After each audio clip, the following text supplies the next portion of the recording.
calling the matter of State versus Moses Mpofu and Chimombe. Thank you.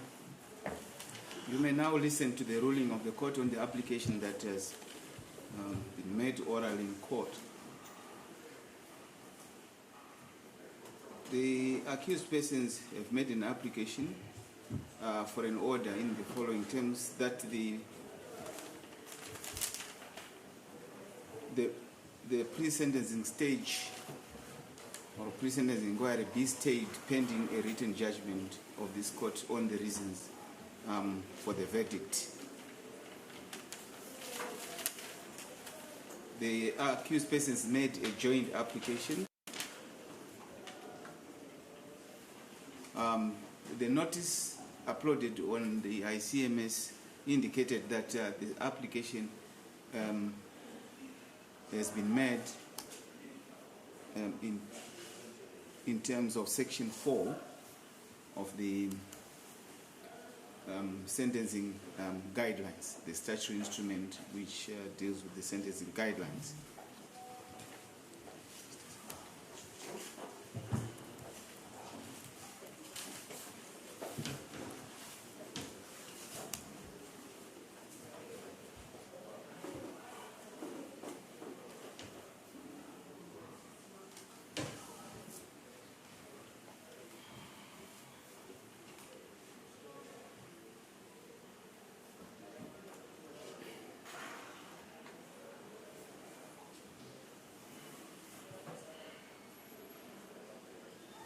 The notice filed on the 17th of November reads as follows: take notice that at the hearing of this matter on the 17th, or subsequently, yes, the accused persons will make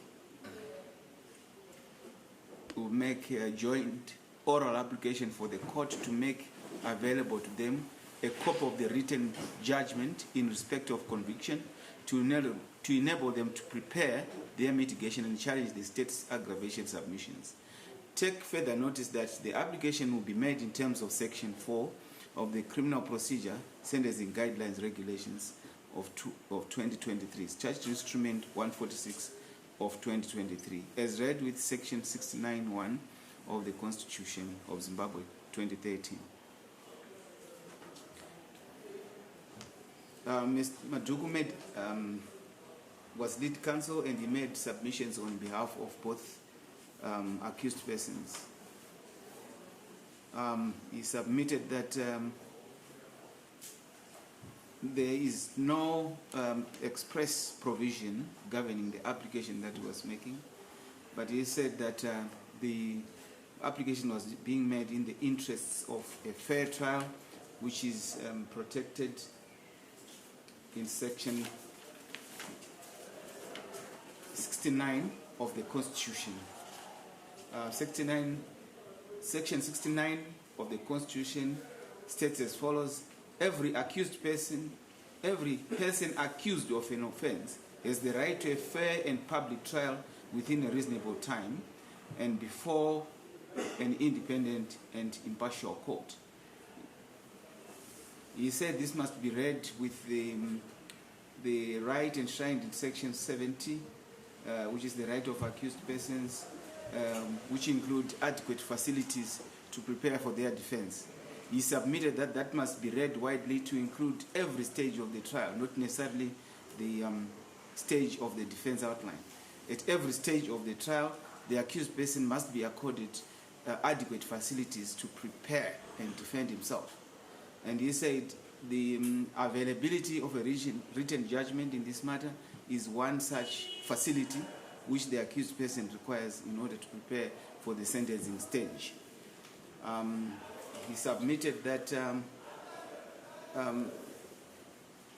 not every right is expressly stated in statute. Other rights may be added as long as they share essential characteristics with those rights that are enumerated. He said this because he was saying that Section 69 is wide enough to cover the application that he was making to this court. He said the state in this case is calling for the maximum sentence. It is therefore imperative that the accused person should be accorded sufficient facilities to deal with that.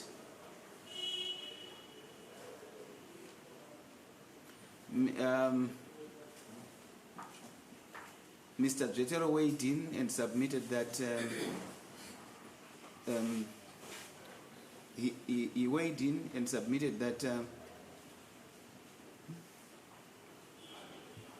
the sentencing guidelines now contemplate separate judgments. In other words, prior to the promulgation of the sentencing guidelines, there was no mention or no requirement for a separate sentencing judgment. But now that the sentencing guidelines provide for what is called a sentencing judgment, which can be read and understood on its own, it means that that development contemplates two judgments. And in other words, the judgment with respect to conviction and the judgment with respect to sentence. The council submitted that, in fact, the judgment on the verdict has finality in effect, and it ought to be made available. Both counsel, Mr. Maduku and Mr. Dretero, drew the court's attention to certain specific provisions of the sentencing guidelines, which provide that it is important for the accused persons to know the extent to which the findings of the court regarding the extent of their involvement or participation in the offense, or whether or not the court found that they played a leading role. All that information is information that can be deciphered from the judgment when made available. The application was opposed by the state, which maintained that there is no legal provision for delaying sentence once an accused person has been convicted. The only situation where a sentence may be delayed is in terms of section 331, where the accused person may apply to the court to arrest a judgment. In the absence of any arrest of a judgment, then the court must proceed to sentencing forthwith.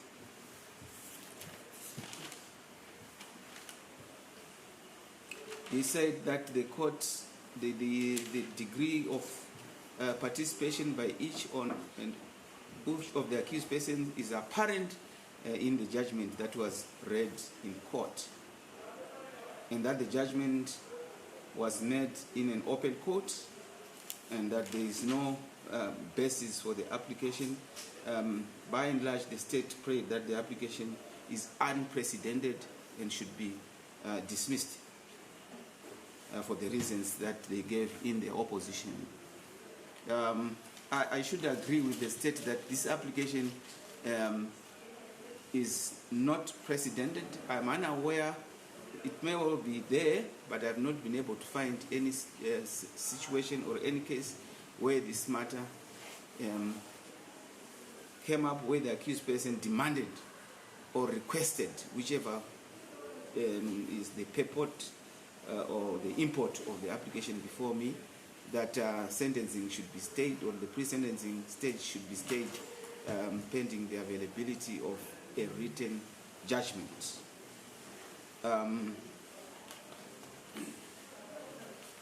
In considering this, I have looked at section 333 of the Criminal Procedure and Evidence Act, Chapter 907, which says, if an application for arrest of judgment is not made and is dismissed, the High Court may either pass sentence upon the convicted person forthwith or may discharge him on reconnaissance as provided in Part 18 of the Criminal Procedure and Evidence Act. I'm aware that Mr. Maduku said that the nature of the application before me is not that of the arrest of the judgment of the court. I'm quite appreciative of that. But my understanding of that, of Section 223, which accords with common practice and procedure in the criminal courts, is that as soon as a verdict has been announced, the court must move forthwith to pass sentence on the accused persons. In other words, justice must not be delayed. There's no reason to delay the matter further. Once the verdict has been announced, the court must move, and in terms of the new sentencing guideline, then adopt the procedural steps towards sentencing. So the only situation, if the court delays sentence, then there must be a legal framework for it, or legal basis for it, because that would in fact, whether one likes it or not, be an act of arresting the judgment, because a judgment once announced must be executed.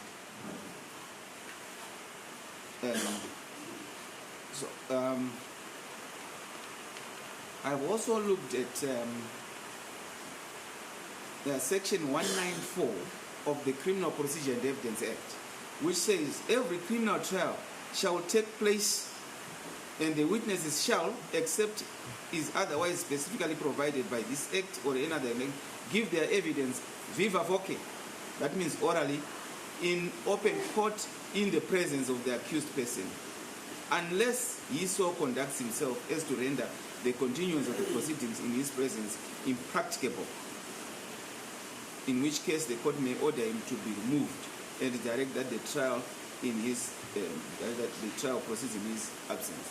In other words, what is clearly as a part, for the purpose of the fairness of the trial, the accused person must be present throughout the trial. While the charge is being read, the state outline is being read, the defense outlines must be read. Everything must be done in his presence. He must even be able to be there when the witness testifies orally in his presence, and he must hear that.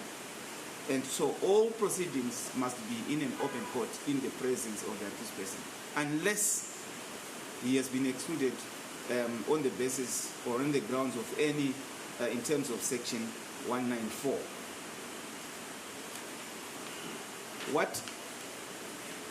What that means is that the accused person and his legal practitioners are entitled to keep a comprehensive and full or even verbatim record of the proceedings. The accused persons are allowed to bring into court any facilities for the purpose of recording proceedings. It is up to them to record the proceedings, or if they think they will record the proceedings offhand, that's entirely their choice. Ordinarily, where accused persons are legally represented, it is expected that they will be legally advised of their rights to record the proceedings. I have not heard counsel in this matter to say that they advised the accused persons not to keep a record of the proceedings. It was therefore within their rights, and they were not prevented from doing so. But ordinarily, from experience, accused persons normally leave the duty to record proceedings to their lawyers, who are also allowed to record the proceedings verbatim, or even use devices with the permission of the court to record the proceedings of the court verbatim. So if the lawyers or the accused persons decide to record the proceedings by way of longhand, it is entirely their choice. In fact, the fact that the accused persons are expected to follow proceedings is even apparent in proceedings, where even in cross-examination, counsel are allowed to take private and confidential instructions from the accused persons, because it is expected that at all times the accused persons are present. In fact, they should be, and are following the proceedings, and they are keeping record of the proceedings, whether memorizing them or recording. That is entirely their choice.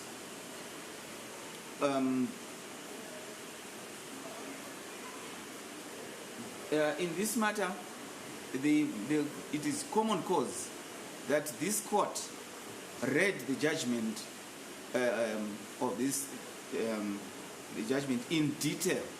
The judgment, the court took almost 4 hours, but certainly not less than 3 hours, to read the judgment in court, in an open court, for the benefit of all interested persons. Interested persons may be the prosecution, the accused persons' lawyers, the accused persons themselves, the victims of the crime, or even members of the public. They all have an interest in these proceedings. It is the reason why, in terms of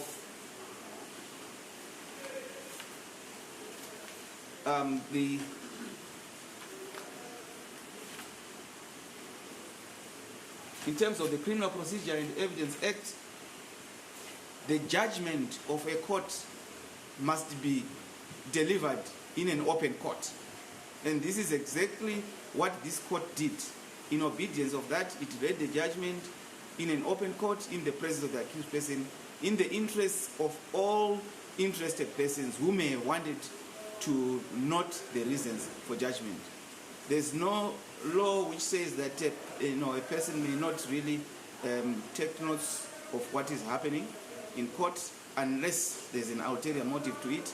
But ordinarily, the court does not really inspect everybody and to ask them why they are jotting down anything at all, because this is a criminal trial is a matter of public interest.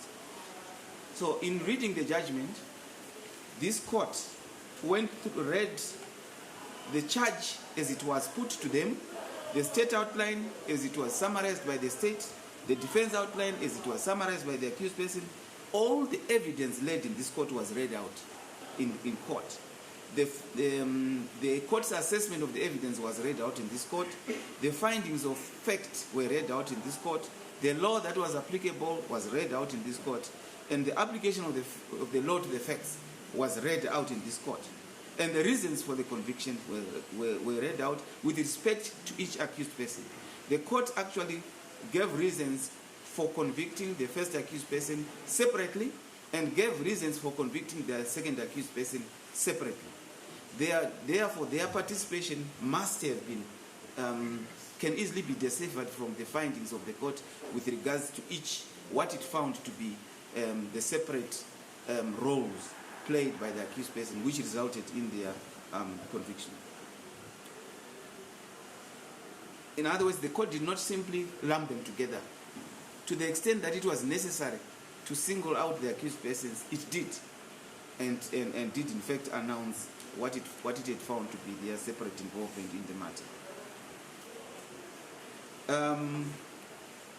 In this matter, as I've already said, when accused persons are legally represented, the court does not always have the obligation to advise the accused persons of their rights. The court is entitled to rely on the officers of the court to be satisfied that the accused persons have been advised of their rights. In this case, the court, notwithstanding that position, went out of its way to advise that all interested persons were supposed to listen carefully to the judgment and to take notes, extensive notes of what is of the reasons for judgment. The accused persons were present, and all interested persons included the accused persons. If the accused persons, the court did not really take its time to observe the accused persons as it was reading the judgment. But if the accused persons did not keep a verbatim record of what the court read, then it can only be that they had delegated that responsibility to their legal practitioners. If their legal practitioners recorded, which has been acceded to by defense counsel, that they in fact have their own record, then that is the record they can read and prepare for this. In other words, at a criminal trial, an accused person, whether represented or not, is entitled to keep a record of the proceedings for use throughout the trial. The accused person cannot say that I now want to go into the defense case, I want the record transcribed, or I want to have the reasons for putting me on the defense before to be given to me as a hard copy written by the court. Then the notes kept by the court are for its personal use. They can even be in shorthand form, as long as that is what the court can, how the court chooses to record the proceedings, and it will be able to make sense out of that. But in this particular proceedings, which is generally the case in this age and era, proceedings in the High Court are almost invariably electronically recorded. So the proceedings are on record. The judgment is on record. What the accused persons are essentially asking for is a transcript of the judgment, because judgment was given, detailed reasons were given, and the accused persons ought to have recorded. But be that as it may, it is there. It is not really necessary for the court then, for the accused persons to ask the court to go and get that transcript and present it to them in form of a separate. Ordinarily, a judgment is given for two key reasons. A judgment is given for the parties who, in a criminal trial, are the state and the accused persons. Fair enough, the victims of crime are often overlooked, but in my view, they are also parties to the proceedings, though albeit under the umbrella of the state. That is why judgment is given in an open court. But judgment is also, the court may also write judgment for the purposes of the other procedures of this court. If the accused person is found guilty and wants to contest the conviction, they may then appeal to the Supreme Court or to a higher court, whichever is the reason for the appeal, and the higher court may then want a written judgment to be able to. This is a judgment which is normally produced after the court has cleaned the judgment, not necessarily changing the tenor of the judgment or the import of the judgment or the ratio of the judgment, but just to clean the judgment of grammatical errors, repetition, syntax, and other common errors in writing. But the import of the judgment is maintained through and through.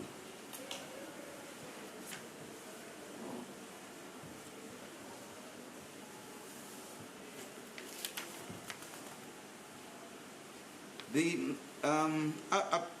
accused persons counsel submitted that the accused persons have the right to a fair hearing as enshrined in Section 69. That is accepted, and that they are literally willing to waive their right to be sentenced at this stage and to have the pre-sentencing stage delayed or the sentencing stage delayed while the court is producing a written judgment. I'm afraid I do not agree with the interpretation given. A fair trial does not relate to the accused person alone. A fair trial it should be looked at in the whole context of the Constitution. One must understand that if read with Section 165 of the Constitution, which are the principles guiding the judiciary. In exercising judicial authority, members of the judiciary must be guided by the following principles. This is a must be guided by them. Justice must be done to all, irrespective of status. Justice must be done to all, justice must not be delayed to the extent that all members of the judiciary must perform their judicial duties efficiently and with reasonable promptness. This is a constitutional provision. The court is a custodian of the Constitution. It is obliged to give effect to this. It is not up to the accused person to say, because I'm the accused, I may be in custody, I may be depriving myself of freedom if I delay the conclusion of this matter. So the court will therefore proceed the matter on my terms. No. the court has that duty to deliver justice promptly, without delay, because there are persons that are affected, that are impacted by the decision of this court. There are people that are affected by these proceedings. The state, for example, is an interested party. It expects promptness and efficiency on the part of the court. As I have always said, it's unfortunate that our constitution does not mention victims of crime that much. Perhaps the assumption is that the interests of the victims is taken is catered for by the state. But if one looks at the new sentencing guidelines, you will see that there is now this awareness that criminal proceedings impact on victims, and which is why we now have victims involved in the process of sentencing, victim impact statements, and so on and so on. So clearly, Section 69 means that the accused person must receive a fair trial. But at the same time, the judiciary or the judge or the court has got this obligation in terms of the Constitution to deliver justice without delay. It is the reason why the court or the judge must be in control of proceedings and must be seen to be making sure that the proceedings proceed without delay. The court can even refuse a postponement at the instance of the accused person, irrespective of the one that is ostensibly is the one who may appear to suffer by his continued incarceration. But there are other people that are affected who will also be awaiting the outcome of a matter. So the accused person may not delay justice by purporting to be waiving their rights. The rule of law does not contemplate their rights only, but it does contemplate the rights of other persons who are affected by criminal proceedings. Having said that, I find that this application is without merit and it is dismissed. It didn't matter. Yes. It is the court's intention to proceed into the pre-sentencing inquiry, but we may be out of time now. I see that it's towards 4 o'clock. Unless the state wants to proceed straight away, I want to suggest that we proceed on Wednesday. Yes, my Lord, in Chimombe, we have instructions to seek leave to appeal in respect of the ruling that has been. And we intend to proceed in terms of Section 44, subsection 5 of the High Court Act. You had the instructions before even rehearing the reasons for the ruling. Yes, we were prepared for either position. Well, I'm just saying this because ordinarily my expectation is that when reasons for judgment or a ruling are made, counsel are then supposed to consider them and discuss them with their clients, because they might as well be persuaded by the reasons. It's not. It shouldn't be that the accused persons will say whatever decision comes, notwithstanding the compelling nature of reasons, assuming they are, we will still appeal. You can do that, but I'm just surprised that that is the attitude that has been adopted. Indeed, my Lord, I hear you. The position of the accused person in the instructions, we were clear that the court may accept or may dismiss the appeal, and we had taken instructions quite clearly because the issue is important to the accused person. So that those instructions we have them firmly given to us, and we intend to proceed as we have indicated.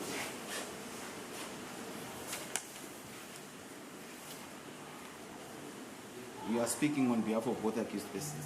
Indeed, my learned friend can confirm. We were all interested now in whether we can do it now. We intend then to seek the guidance of the court as to how that can go about. we are also exhausted, and we would intend to have it on a fresh day.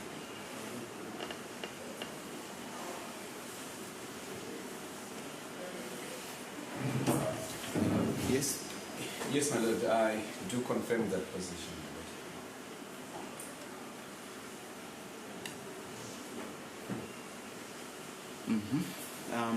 Let's see, Mabauti, you obviously cannot oppose an intention to apply for leave. Yes, we cannot stop them from making making application. their- We hear what they have to say. Yes. Yes. Yes, thank you.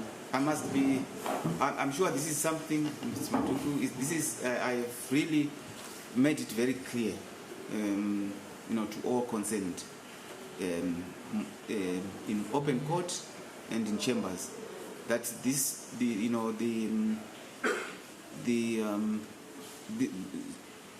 many issues have arisen at this trial, which have delayed its completion, and the trial is over the past year and a half, displaced other matters, because we chose to give priority to the accused persons.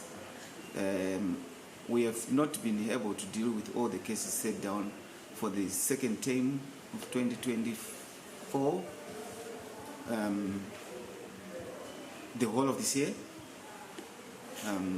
because this case has displaced other trials. Fair enough, we appreciate that the accused persons are within their rights to do everything possible. We are coming to the end of the term. We are just less than 10 days away from the end of the term. It is not my wish, if it was up to me, to delay conclusion of this matter until next year. So therefore, my direction is that you may proceed to make your application now, and the state will respond, and we'll deal with the matter accordingly.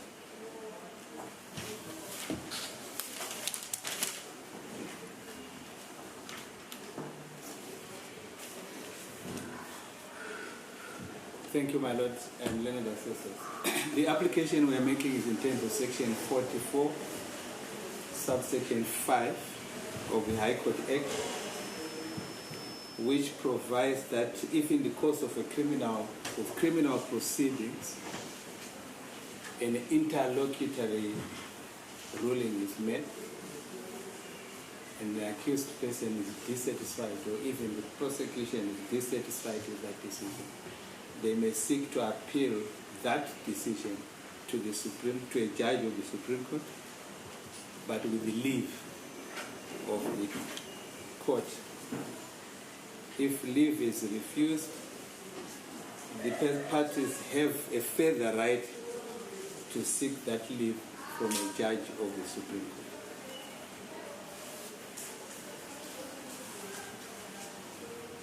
My lord and land assessors, the principles of law applying are straightforward. The applicants have to show that they have reasonable prospects of success. In other words, that a judge of the Supreme Court may come to a different decision. I wish to make clear that we respectively believe that a different court may come to a different conclusion.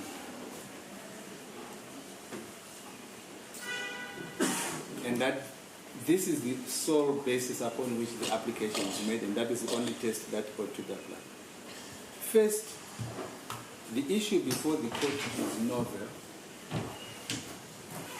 It has never arisen before. Both the court, the applicants, and the state are in agreement that it is a new development. It has never happened before. That is what the court also said in ruling. The law is that where a principle raises, the principle raised is new, is novel, generally leave to appeal will be granted. I want to refer the court to a case that says that if it is a novel point of law, you generally have. The authority I have is Zimnat Life Assurance Limited versus the Kunye, 2008.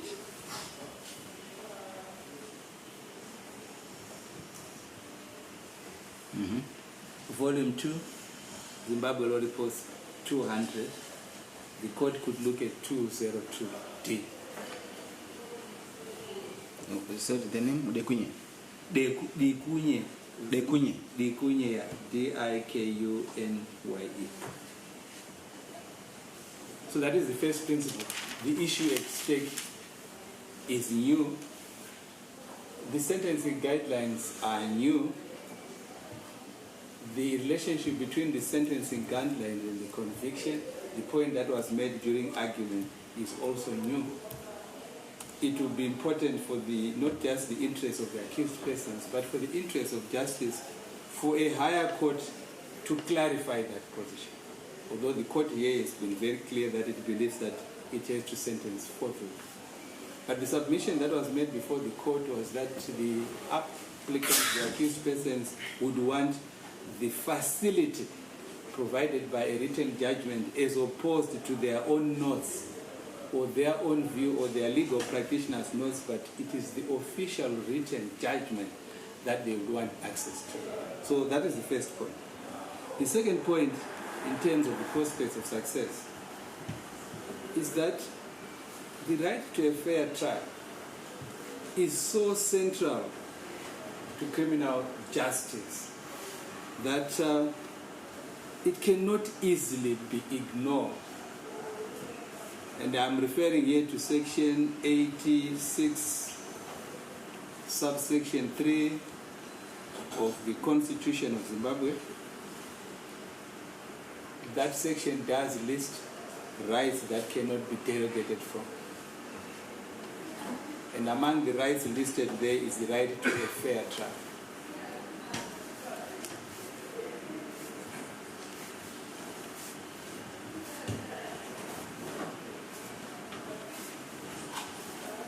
With respect to my Lord and learned assessors, we believe that the judgment that has just been handed down, the ruling that has been handed down, would fly in the face of the fairness of a trial. We say so for the reason that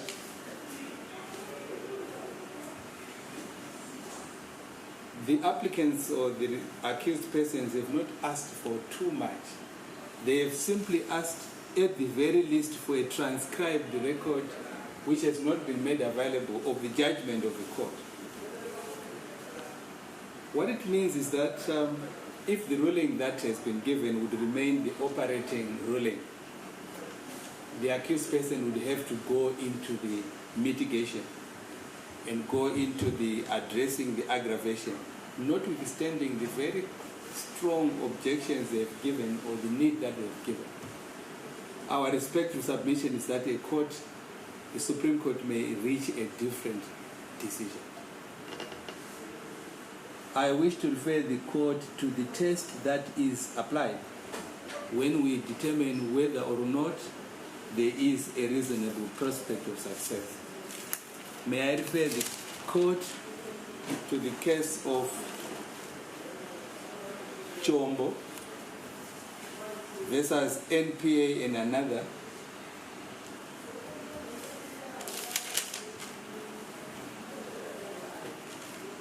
It is CCZ 8 of 22. And I refer the court particularly to page 8 of the judgment, where the Constitutional Court discusses the issue of prospects of success. All what has to be arrived at is whether there is a prima facie case. For this court to say that it cannot grant leave to appeal, it must say that the appeal would be hopeless. But we submit that there are reasonable prospects of success. There is a reasonable prospect that a different court on appeal might reach a different decision. It is not predictable that such an appeal will fail.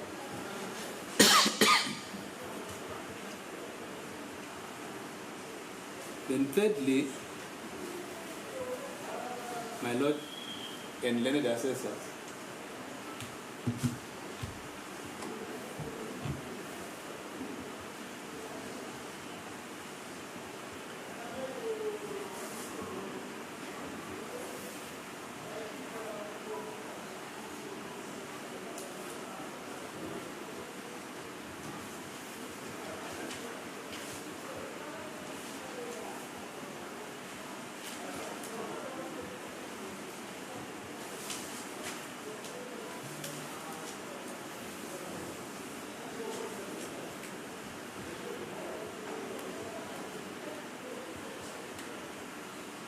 Yes, you can proceed. If I may proceed. Thirdly, my Lord and learned assessors, it is our respectful submission that the court has not taken sufficient regard to the position that was put before the court, that at one point the court had promised that this judgment would be available. We believe that in the reasons given for the position of the court, that factor has not been sufficiently taken. Our view with respect is that a court of appeal, a judge on appeal, might very well regard that as an important fact, that in the course of the deliberations of this trial, there was a firm undertaking that the judgment would be available, although under different circumstances, and the mere fact that that position existed means that it would not be difficult to make the judgment available to the accused persons.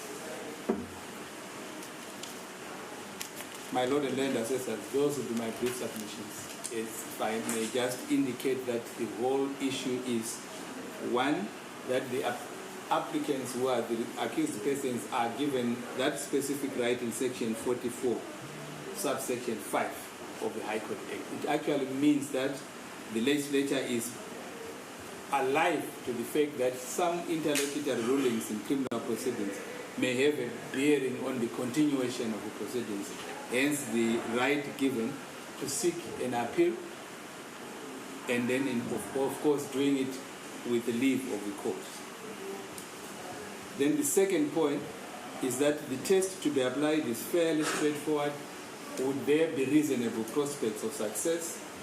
It doesn't mean that they will succeed, but on the face of it, there is a prima facie basis for the appeal that they may file. I would close my application, my Lord, by saying that there would be no disruption to the activity, to the proceedings here.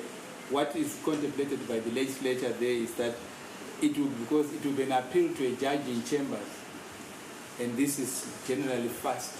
I think the court can take judicial notice of the fact that the Supreme Court generally operates on a very quick basis. We'll be able to get a judgment, I think, in a few, it's a matter of a few weeks, because the courts operate even on vacation. So it would not disrupt the proceedings in the sense that all that would be required is if leave is given, then we simply write to the Supreme Court, just to make a determination of whether or not the request by the accused person to get a copy of the judgment before they undertake issues to do with sentencing would be a reasonable point emerging from the constitutional position. That would be all, my Lord. My learned friend just added to it. Yes. Yes, thank you very much, my Lord. I just wish to associate myself with submissions made by my learned colleague and just add a few points, my Lord. I would like to draw this on the court's attention to the case of Nyasha Chikafu versus Dodio and two others, a Supreme Court judgment 28 of 2009, which case held that in a matter where a judge is faced with a matter that is novel or that has dichotomy views on the same court, whichever party that loses would ordinarily have tend to have prospects of success in the superior court on that basis. I want to add that it is common cause in this particular matter that the issue that is being dealt with is a novel one. And in the Dodio matter, in the Chikafu matter, it was held that a judicial officer who is faced with that must tend to lean on facilitating the resolution of such kind of a dispute by the highest court in the land, if need be. I submit and urge this on the court to take that route, given the fact that the issue that is at stake, my Lord, relates to a novel scenario it has been accepted by this honorable court that the sentencing guideline have really shifted, as it were, from the common traditional approach where one judgment could be given covering both the conviction and the sentence. So the area that we are dealing with is a novel area, and it would be beneficial to the jurisprudence of this one court if this matter could be resolved by the highest court.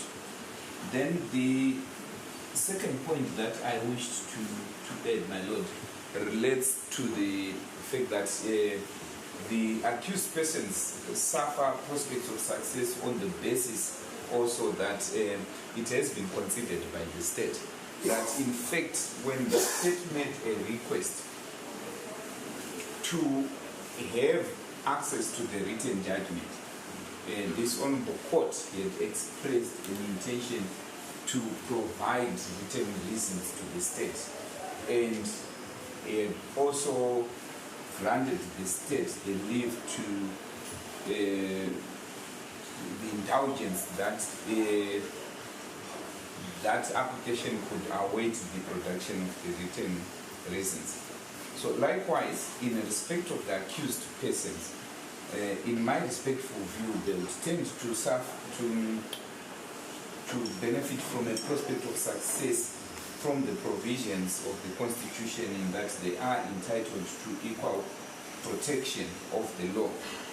The same indulgence that the state would ordinarily have enjoyed from the court should have, in my respectful view, benefited the accused persons as well, which links to the right to a fair trial, in that the accused persons have made a request that they be furnished with the same judgment and that these proceedings be stayed until the judgment has been furnished to them, and they have not been successful in having that same. Because by that very same reason, my lord, it is important that by whatever reason that the written reasons were imported to the state, should have been also the same reason that the same reasons should have been important to the accused person. And then the accused persons also, in my respectful view, would also tend to have prospects of success on the basis that it is common cause in this particular matter that when this court handed over the judgment, it was reading a written judgment, which means that the judgment is available or ought or would be expected to have been in a written form. And if at one point it was possible for the judgment to have been available within a certain period of time, it can be read from that same judgment would not ordinarily be expected to have delayed to a greater extent the proceedings to proceed to the next stage. So in my respectful view, the accused persons would have benefit of prospects of success from that point again. Those would be my submissions. Mr. Mpofu.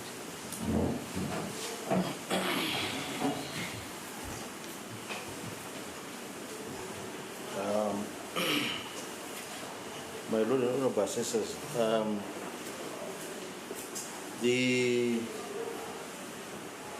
there is nothing really novel about these circumstances in that the legislature, in its wisdom, foresaw what could be done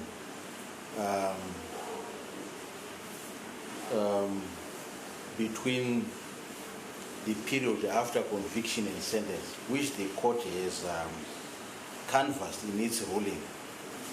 It has given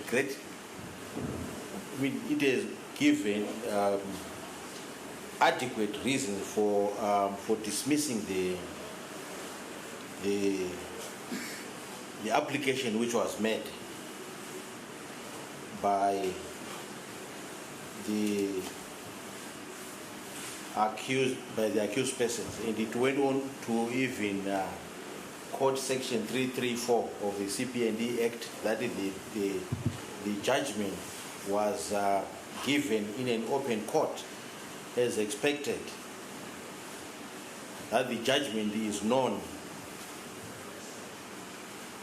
by all the parties. All the reasons why it is dismissed were well canvassed. Now, the accused persons do not say, they don't give the provision under which they are making this leave to appeal to the Supreme Court. They have said they are seeking leave in terms of Section 44. Yes, in order for one to seek leave, that is the position. In order for one to appeal against the decision of this court, one is to seek leave. But in this case, this is an interlocutory application which is being made by the accused persons.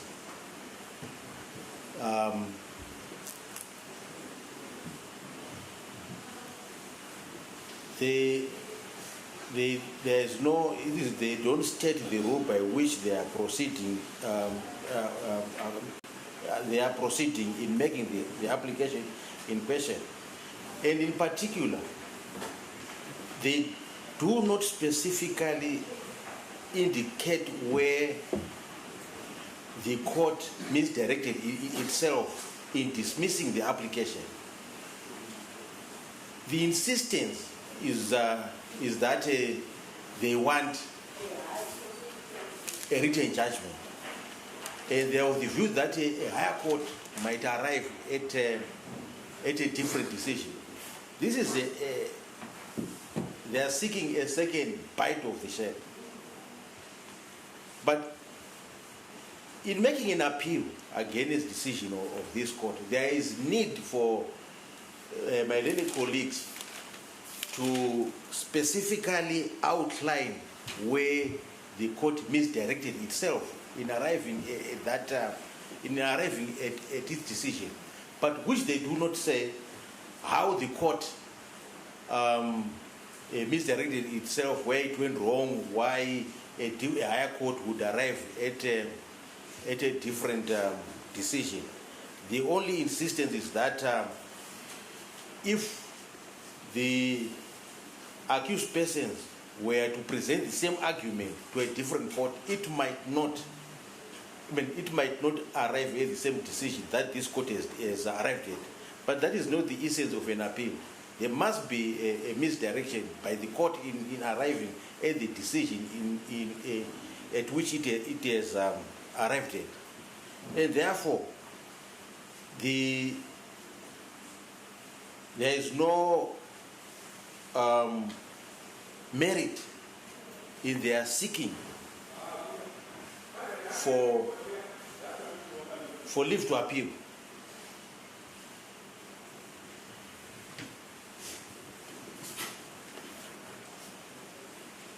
The application, my Lord and Honorable Assessors, is just frivolous, just made to delay the day of reckoning. The court was clear on the provisions where the judgment of the court may be arrested. The accused person did not find anything wrong with that, which clearly provides that the law is clear on how a judgment may be arrested. That is the most important provision of the law. Now, the indication that has been given by the accused person is that they did not have access to the judgment of this court leading to the conviction, which is not true. The judgment was announced in an open court. they do have the judgment. If they fail to capture the judgment, with respect, my Lord, honorable assessors, I don't find, the state does not find that reason to be available as a basis for an appeal, because it does not avail them at law, and therefore the state urges this honorable court to dismiss the application for leave to appeal to the Supreme Court. The judgment is there. All what they are asking for is that they need a written judgment. So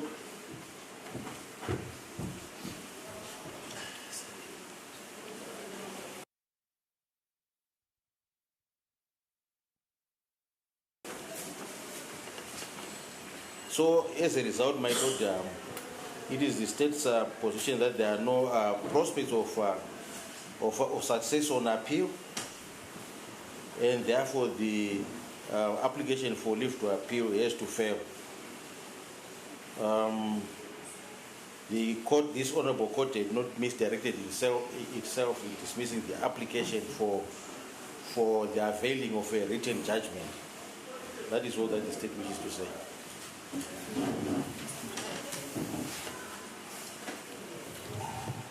My Lord and Ladies Assessors, we have three responses to make. The first response relates to my learned friend is what appears to be his attack on the procedure that we have adopted. He says we have not shown in what terms of what we have said. We are making the application in terms of section 44, subsection 5 of the High Court Act. I think that section is very clear. And in terms of the rules of court, you ought to make the application orally at the end of the ruling, unless you were to make it in writing. That could have been by the direction. And if the court wants the rule is 94. Rule 94 is the one that then regulates the procedures for doing so, which would not need to be raised at this stage. We are already doing what Rule 94 intends. So we are clearly on firm ground in seeking leave to appeal under Section 44, subsection 5 of the High Court Act. Then secondly, my learned friend seems to submit that we ought to have shown some misdirection on the part of the ruling. That is not the correct law. This is an appeal on a point of law. So an appeal on a point of law simply is based on the fact that we don't believe that the court got the law correctly. A different court might give a different interpretation of the law. So all what we're saying in demonstrating what we say the prospect of success is simply that a judge of the Supreme Court may reach a different conclusion.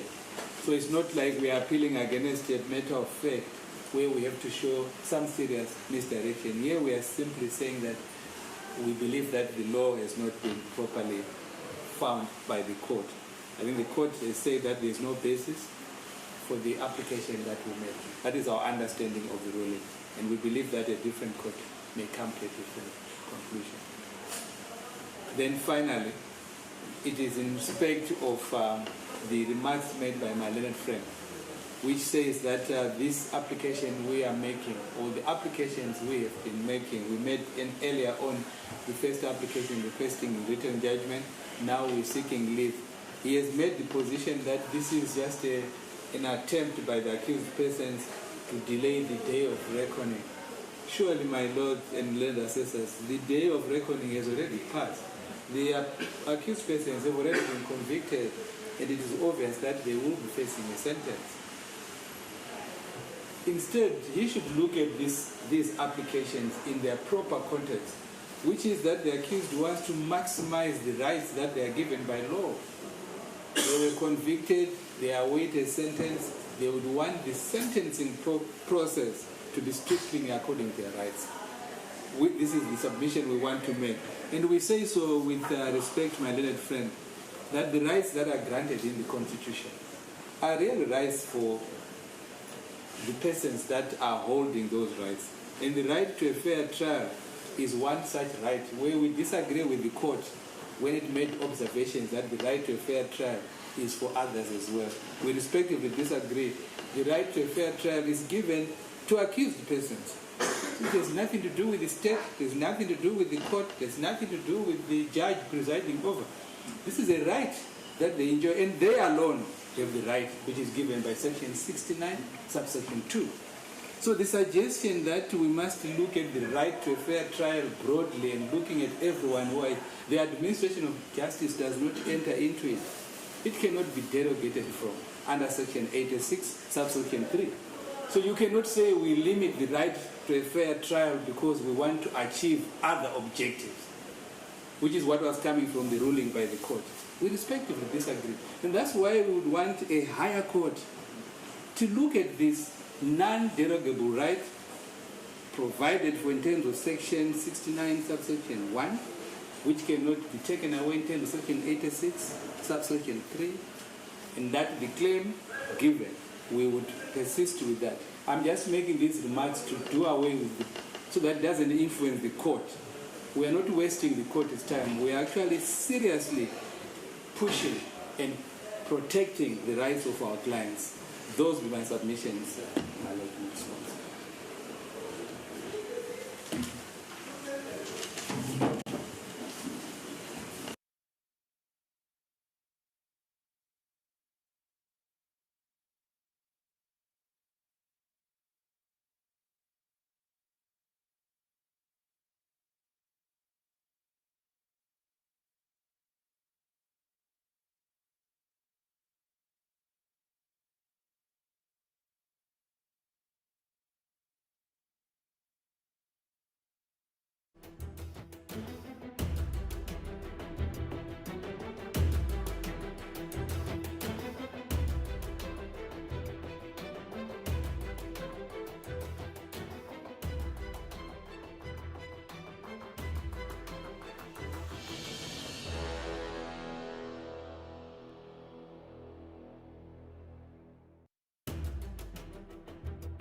requested.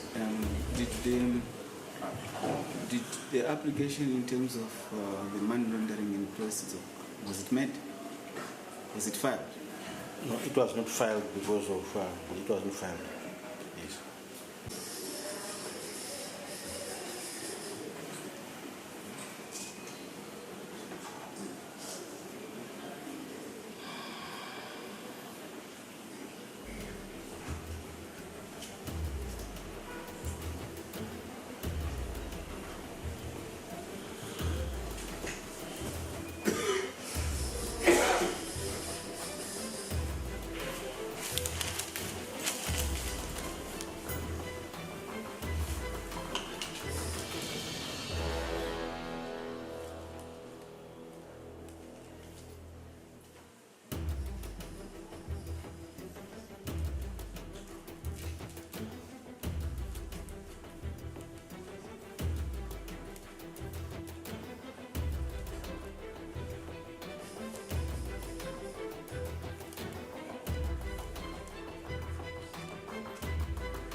This is my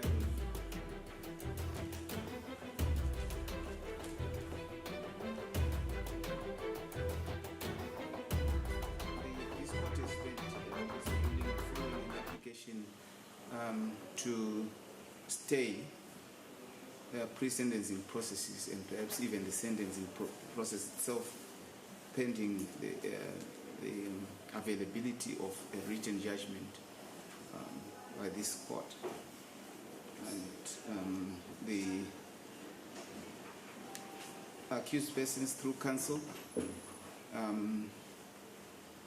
intend to appeal against that ruling, and the law is clear that an interlocutory order may be appealed against, but with leave of the judge presiding at the trial.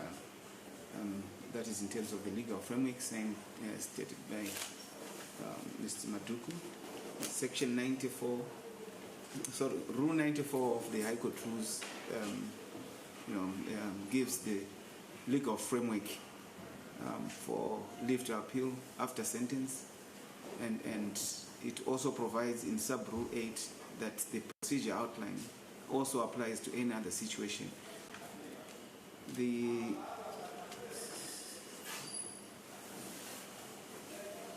I should begin by saying that, just reiterating that I was surprised that just as soon as the ruling was made and reasons were given for the ruling, the council proceeded to submit that, to indicate that the instructions to apply for leave to appeal, and purportedly on the basis that the court may have erred in the ruling that it made. Ordinarily, that of course surprised me, because it is expected that parties should listen to the reasons for the decision and then consider whether, even assuming it goes against them, whether there is a sound basis for appealing. What I see here is insistence as opposed to a properly grounded, a properly thought out leave to appeal. But be that as it may, I've said that they have the right to make this application, and will therefore consider it on the submissions made. Mr. Maduku has submitted that the accused persons have the right to a fair trial, and maintains that his submissions regarding the application still apply, and that right pertains to the person who is accorded that right. And any considerations for any other provisions in the Constitution are irrelevant, because that is what should be protected is the right which is non-derogable in terms of Section 86 of the Constitution. I do accept that this right, the right to a fair hearing, is non-derogable.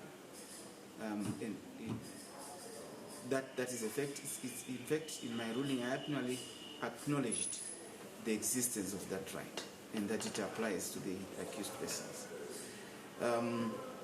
However, it doesn't mean that every ruling derogates from that right. What we are simply saying is that the court, the law provides for the framework of the application of that right. In the context of criminal trials and judgments, the operationalization of that right is provided in section 334 of the Criminal Procedure and Evidence Act. It is also provided for in section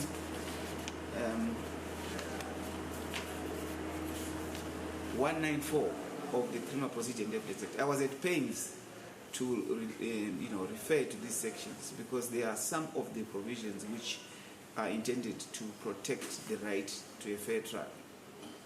I tried to explain that the rationale behind the requirement that the accused person must be present is so that he can follow the proceedings, so that he hears for himself, he or she, what is transpiring in court. He perceives, he can even perceive the demeanor of a witness and can keep record of that and make submissions accordingly at the end of the trial. So that is the whole reason. It's one of, a constitutional provision is operationalized by statutes that follow. And this is how that right works at a criminal trial. The accused has to be present. And the accused is not precluded from keeping note of what is transpiring, either by himself or through counsel. Ordinarily, from common experience, a record of the transcript of what is transpiring in court is kept by counsel because they are, there may be several reasons for it. I don't want to venture into that. But the fact of the matter is that usually the accused persons don't take notes unless they are not represented. They leave that to counsel. And I have not heard counsel in this matter to say they did not keep notes of what transpired. I've also alluded to section 334, which I must read. It says, all judgments and sentences in criminal proceedings before any court against persons who are above the age of 18 years shall be pronounced in open court. That is what the law contemplates as fairness. And that was done. And then what the court read out in an open court is on record, because the record speaks for itself. It's there. Nobody says it's not there. It was recorded, and it's accessible. Mr. Maduku said that then that would mean that the accused person should be able to access the transcript or the judgment itself. Nobody has denied the accused person the right to access the transcript.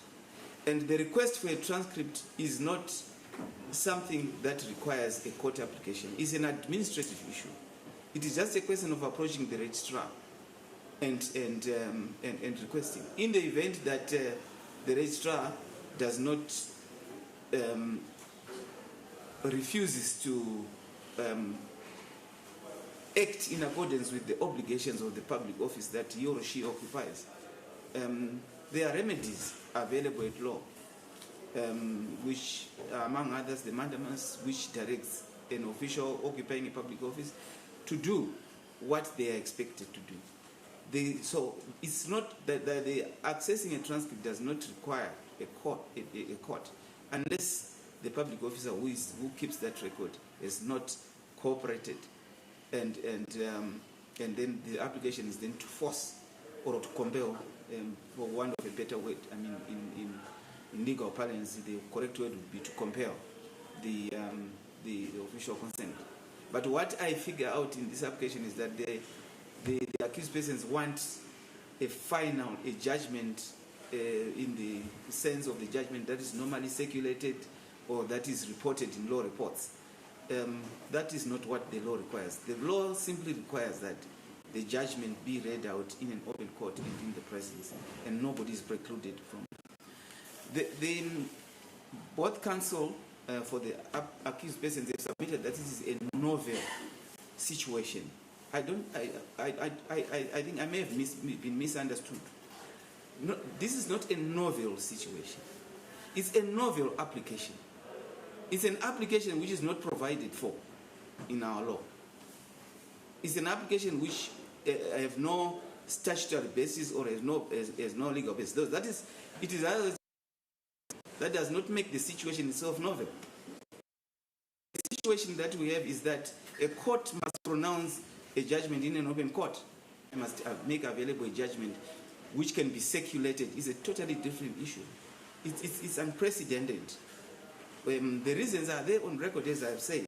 So it is the application itself which is novel, not the situation. This is a situation which is contemplated by law, that a court delivers its judgments and reasons for judgment in an open court, and that has been complied with. So there's no, in my view, prima facie on the face of it, any violation of the accused person's right to a fair trial in as far as reasons for judgment are concerned.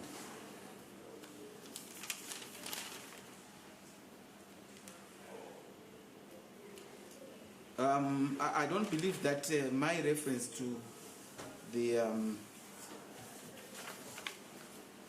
principles guiding the judiciary is a derogation to the right. It should. I don't believe so. I totally disagree with counsel on that point. What we have simply said is that the accused person's right to a fair trial is recognized, but that does not mean that the accused person can hold a court to ransom and say that the trial will proceed on my terms. The court must be independent. It must be firmly in control, though within the framework of the law, of the proceedings, and ensure that proceedings proceed without unnecessarily being delayed. The court must deliver justice promptly. And I have said that is the reason why, notwithstanding that the accused person has got a right to a fair trial, the court should be able to control proceedings and make sure that they proceed without unnecessarily being delayed. A ruling against an accused person is not really an infringement upon his right to a fair trial. It is expected that when an application is made, depending upon the circumstances, the application may succeed or may fail.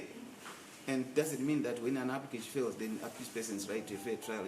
The fact that he has been heard and the law has been looked at and the court has acted in accordance with what is provided for means that he's being accorded a fair trial. Mr. Maduku said that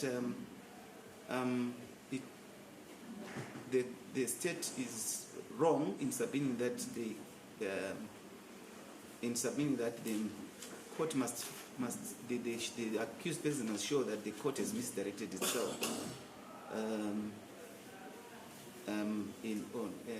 on the matter at hand. He said it's not necessary. This is just a point of law.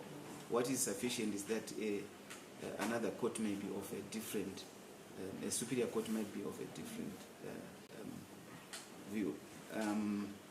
But as far as I know, appeals arise from errors in law, or either error in law, or error in fact, or a mixed law and fact. But all I'm saying is that if the court has not erred, then at law or at all, then an appeal does not have prospects. The accused person must show that there is an error somewhere, and which necessitates the appeal.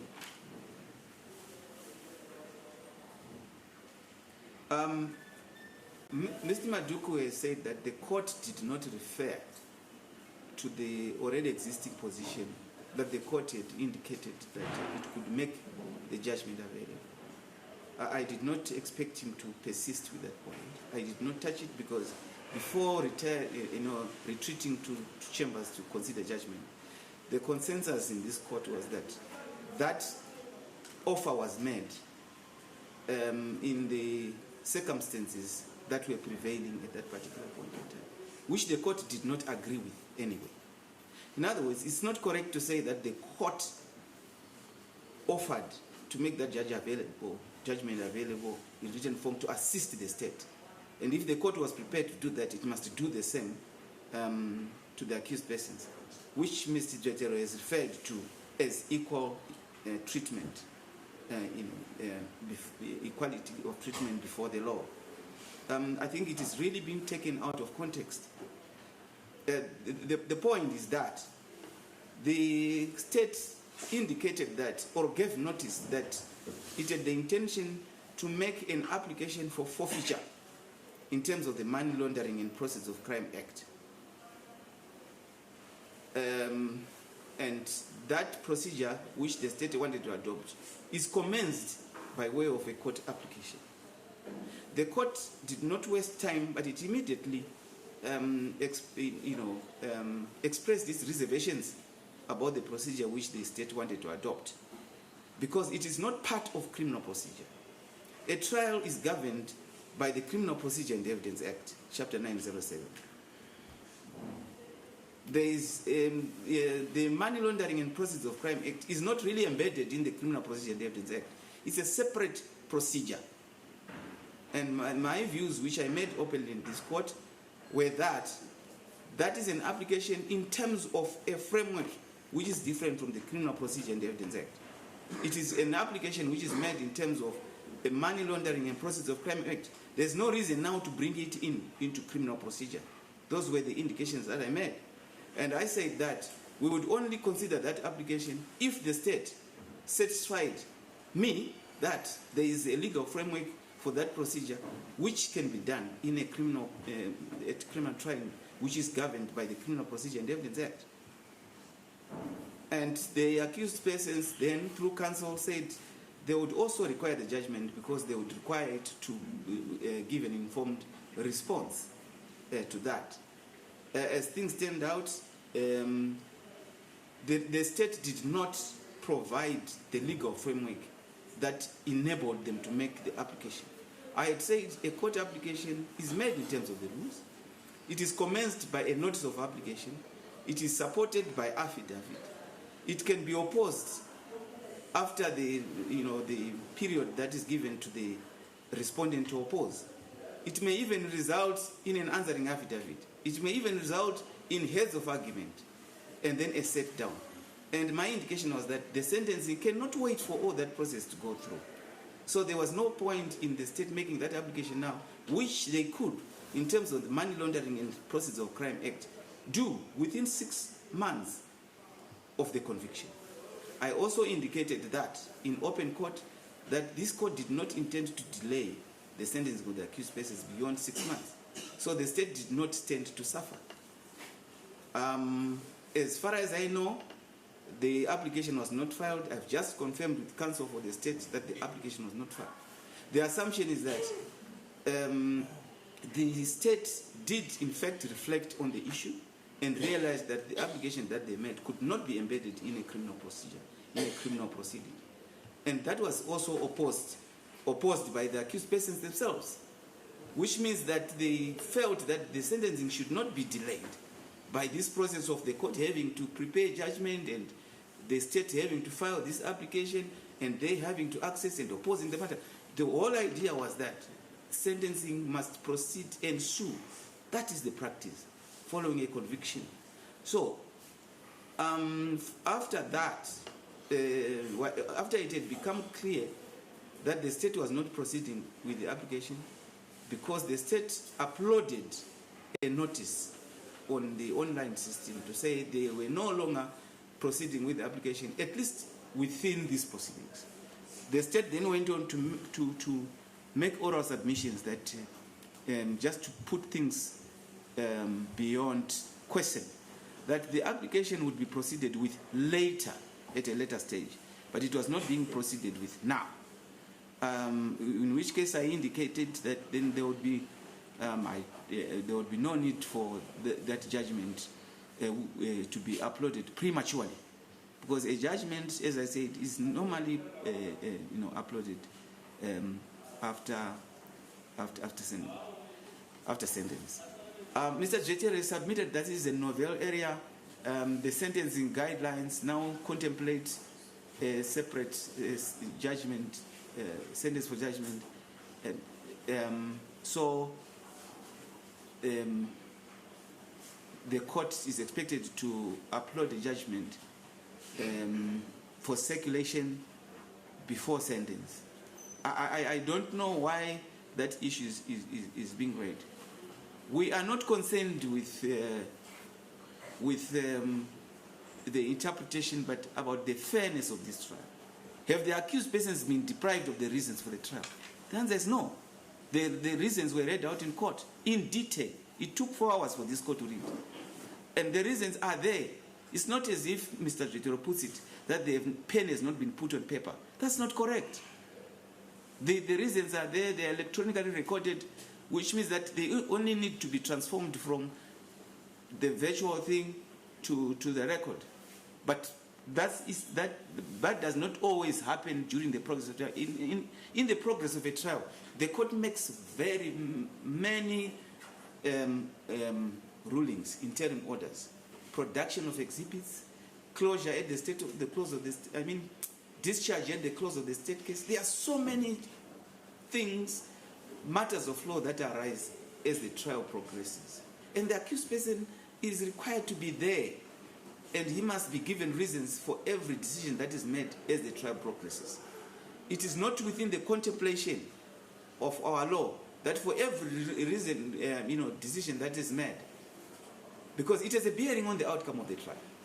Then the accused person must then demand that the judge must write a judgment for circulation so that he can deal with it in the Superior Court. The practice, as we know it, is that reasons must be given. Adequate reasons must be given that adequately inform the accused person of the decision by the court. And there is no suggestion that no reasons were given in this case. They were given. And in fact, my assumption is that the counsel for the the accused persons recorded the reasons. None of them has said they did not record the reasons. They were present physically, and the accused persons chose. I don't know. Like I said, I don't know whether they were recording. It didn't have to be. I didn't have to do that. But fortunately, out of abundance of caution, I said everybody who is interested in these matters must listen attentively and must take notes. I did not prevent anybody from taking notes. So there's no question of violation of the right to a fair trial. In the result, I apart from it being a case of insistence, I don't think this is a well-grounded application for leave to appeal to the Supreme Court. And that's my finding. The application for leave is dismissed.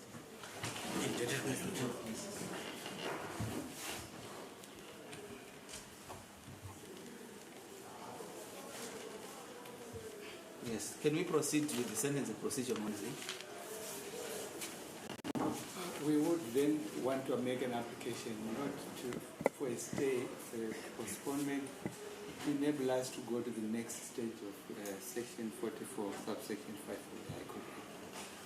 We would have instructions to then approach a judge of the Supreme Court, so pending that we would be requesting that the proceedings be stayed. Perhaps we can then make that application on Wednesday. Mr. Mabaudi? Yes. If they want to make an application, it can be held on Wednesday. Now there's no time. Application for what? We don't know. They are saying they want to make an application. We don't know what application they want to make. Certainly, my Lord and Lord Assistants, if we are postponing to Wednesday, we would have made an application under Section 44, subsection 5 of the High Court Act. And if by that time the application would not have been heard and determined, we would be making an application for the stay of proceedings until the determination by the judge of the Supreme Court. In other words, we just being open that from now, because Wednesday is a day from now, we would be filing an application under Section 44, subsection 5 to a judge of the Supreme Court. And we don't think it would have been determined by Wednesday.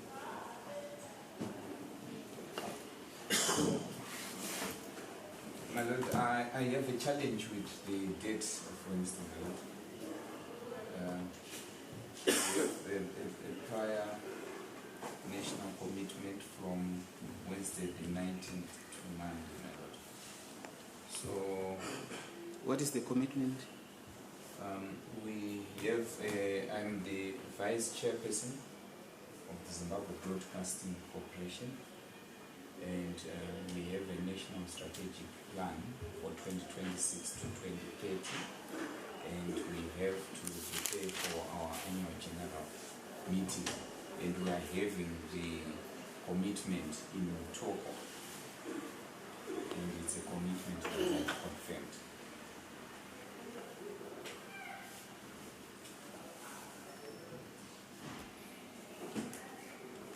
Anything else? Nothing else, my lord. So I would suggest that urge this court that if we postpone this matter, I would suggest the 26th, instead of the 26th. By then the High Court will be closed.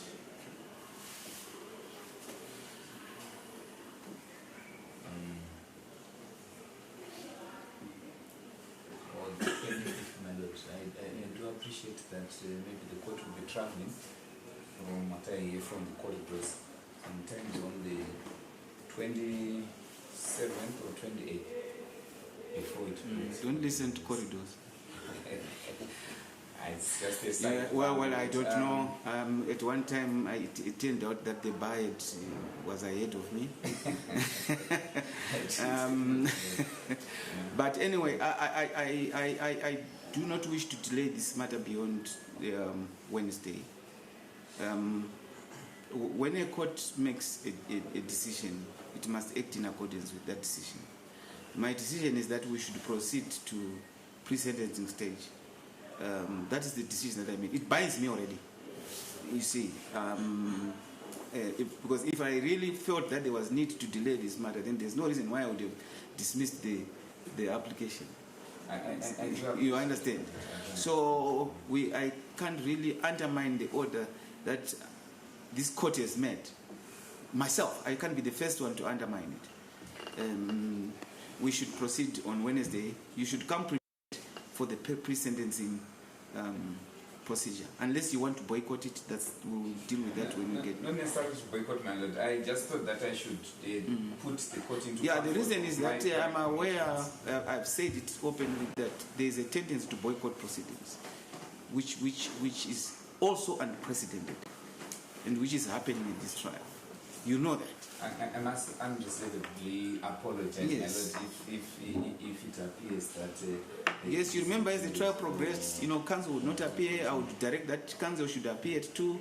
There will be no counsel. At the last sitting, you were not there. You had not been excused by the court.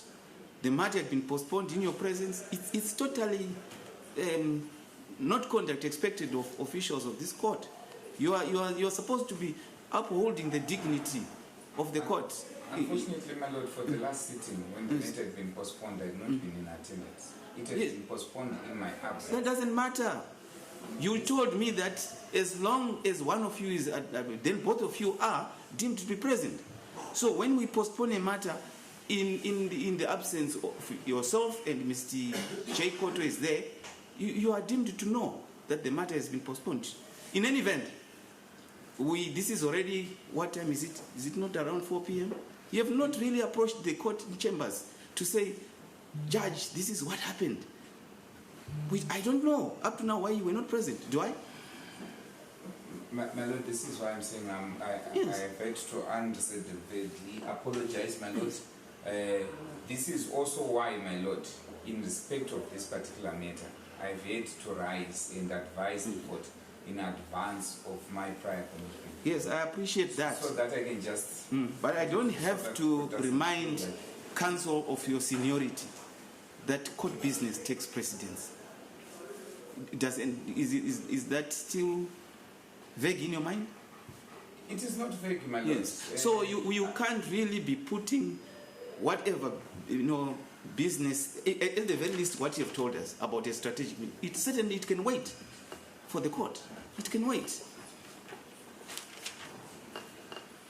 But anyway, the whole point is that let us... My lord, I should just express, my Lord, that it is not because I'm prioritizing this, my Lord. Yes. I rose so that I put the court into confidence of the prior commitments. When I made those commitments, which are of a national scale, we had not scheduled this time period. No, we had. And You had boycotted court. We set these days in court last time. We had expected to proceed that way. But anyway, the whole point I'm saying is that as far as court business is concerned, what you have told us is not prior commitment which the court can defer to. I'm simply saying we all know that court business takes precedence. And you should take pride in that. You are a member of this court. Take pride in that you take precedence over everything else. Even somebody who is bereaved comes to court to apply to be allowed to go to a funeral. Imagine. That's how things work out in courts. Madam, that is why I've been applying that this date. But anyway, I didn't think that you would honestly put that forward as a reason for delaying pre-sentencing procedures. We are dealing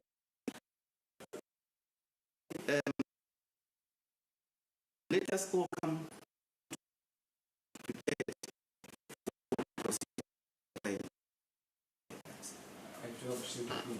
If I may just indicate, when I stood, I made reference to the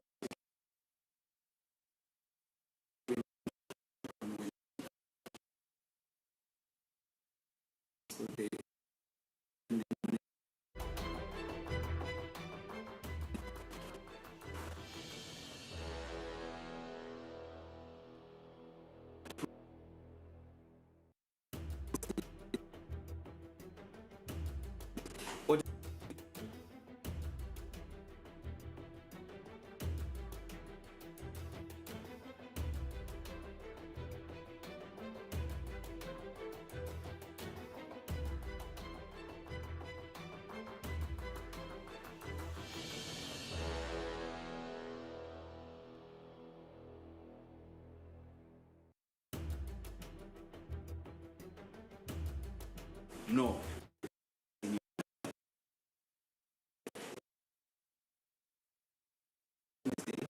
We will naturally defer to the national court, but as soon as you are done, we expect you to be here to deal with the.